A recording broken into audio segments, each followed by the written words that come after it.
Continuiamo a ribadire la nostra totale disponibilità a sostenere e a collaborare con questo governo, dall'altra però chiediamo di non essere ancora una volta penalizzati con dei tagli che potenzialmente metterebbero in difficoltà le nostre comunità. Così il presidente ANCI Veneto al termine dell'incontro per la costituzione delle cabine di coordinamento territoriali per il PNRR. A nome dei sindaci veneti, Conte ha ribadito l'impegno a mantenere gli obblighi presi con il governo ed Europa. Continuiamo a lavorare per portare a casa questo risultato fondamentale per lo sviluppo dei nostri territori, ha spiegato il sindaco di Treviso, che al governo ha avanzato una richiesta ben precisa. Chiediamo al governo che ci vengano garantite le risorse e garantiti anche gli strumenti per poter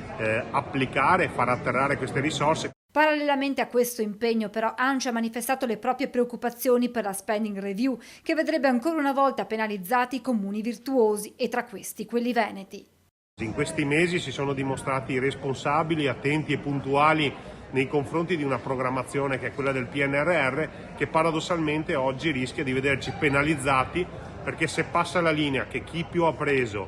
più gli verrà tolto, allora io credo che questo Paese sta veramente andando al contrario. Intanto i comuni dovranno fare i conti anche con le minori entrate derivanti dalle multe per eccesso di velocità rilevato dagli autovelox, dopo la stretta inserita nel decreto del Ministero delle Infrastrutture che dal 28 maggio sarà pubblicato in Gazzetta Ufficiale. Non si potranno mettere più autovelox nello stesso tratto, non si potranno applicare questi repentini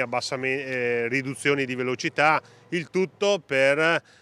garantire da una parte la sicurezza stradale, dall'altra evitare il famoso fenomeno del fare cassa attraverso gli autovelox, un fenomeno che qui in Veneto non è stato utilizzato dai sindaci. Limitata l'autonomia dei sindaci che dovranno chiedere l'autorizzazione ad installare gli autovelox al prefetto, per evitare le cosiddette multe in serie tra un dispositivo e l'altro dovranno intercorrere distanze minime diverse in base al tipo di strada e ancora in città stop agli autovelox sotto i 50 km orari. Le nuove regole, ha spiegato il ministro Salvini, sono essenziali per garantire che gli autovelox siano utilizzati dove effettivamente serve e non come ulteriore tassa. Non si utilizzano gli autovelox per far cassa, però era anche giusto mettere nero su bianco delle regole di buon senso